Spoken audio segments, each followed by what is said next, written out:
Collector बनोगी तब बात करूँगा। एक दर्द भरी कहानी। यह emotional sad story in Hindi सच्चाई पर आधारित है। दोस्तों, यह कहानी है बिहार के एक गांव की, जिसमें प्रभात नाम का लड़का रहा करता था। बचपन से ही पढ़ाई में होशियार प्रभात अपने मम्मी पापा की आखिरी उम्मीद था। प्रभात के दादा ने अपने समय में बहुत कर्ज ले लिया था, जिसको चुकाने में उसके पापा की पूरी जिंदगी मजदूरी में निकल गई। उनके पास थोड़ी सी ज़मीन थी जिससे उनका गुजारा हो रहा था। पापा की तबीयत मजदूरी करने से ख़राब रहती थी, पर पापा प्रभात को इस बात का एहसास नहीं होने देते थे। प्रभात को पढ़ाई में इतना होशियार देखकर उसके मम्मी पापा ने हर वह काम किया जिससे वह प्रभात को पढ़ा पाएँ। प्रभात की कॉलेज की पढ़ाई खत्म हो गई थी और वह एक छोटी सी नौकरी करने लगा, जिससे उसका खर्चा निकल जाता और साथ में वह कलेक्टर बनने की तैयारी भी कर रहा था। प्रभात अपने वक्त का एक मिनट भी फालतू नहीं गुजारता था। प्रभात ने अपना पूरा समय पढ़ाई और नौकरी में ही लगा दिया। प्रभात के पापा को यह पता था कि वह कलेक्टर बनना चाहता है, इसलिए घर की हालत बहुत ज़्यादा ख़राब होने पर भी उन्होंने प्रभात से कभी इस बात का जिक्र नहीं किया और न उसको अच्छी नौकरी करने के लिए कहा। लगातार 2 साल तक प्रभात पास नहीं हो पाया।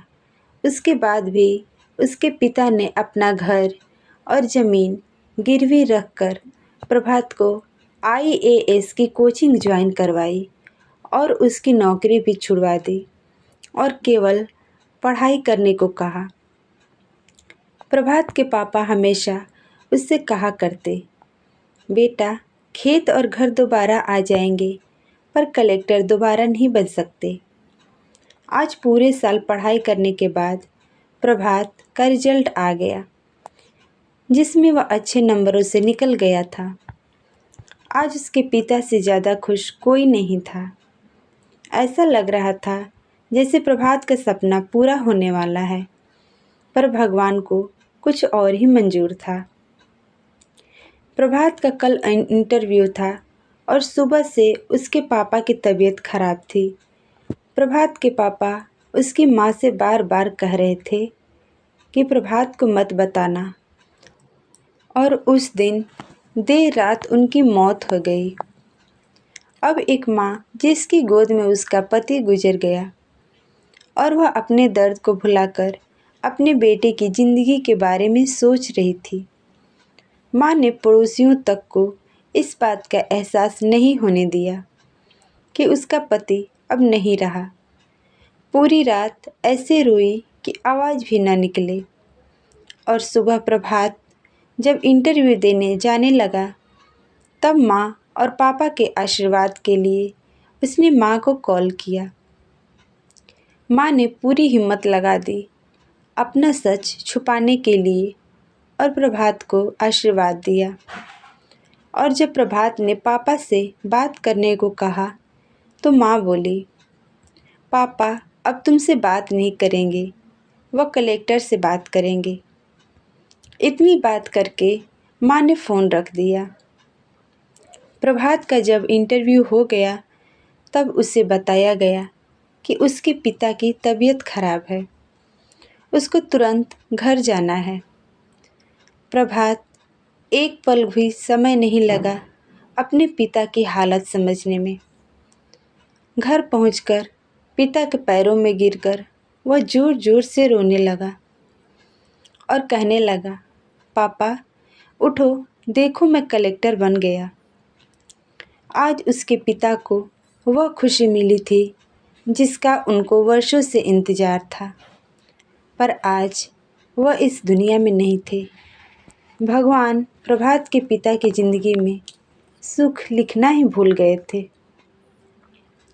पहले वह अपने पिता के कर्ज में ज़िंदगी भर मजदूरी करते रहे और फिर बेटे के सपने में फिर घर और ज़मीन गिरवी रखनी पड़ी।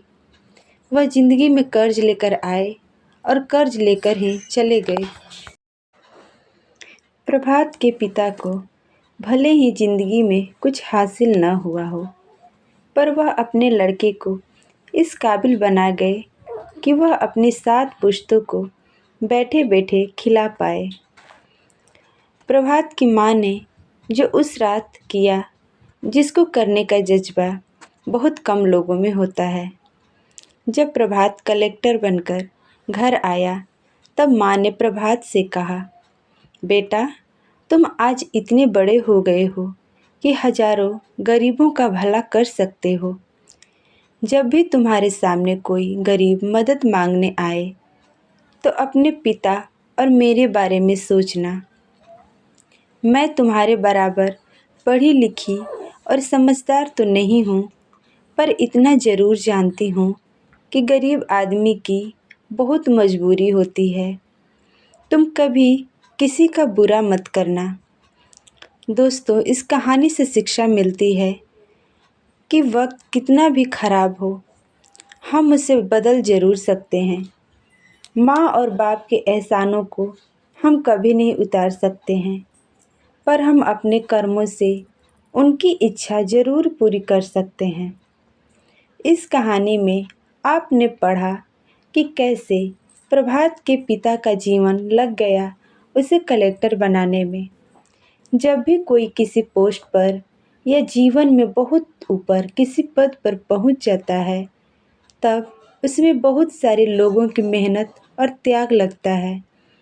जब हम 2 मिनट में किसी को अच्छा या बुरा कह देते हैं, तब हम उसके जीवन का संघर्ष भूल जाते हैं। किसी अधिकारी या बिजनेसमैन को बुरा भला कहने से पहले उसके पीछे की मेहनत और त्याग के बारे में ज़रूर सोचें। तो दोस्तों, आपको हमारी यह कहानी emotional sad story in Hindi कैसी लगी, हमें कमेंट करके ज़रूर बताएं।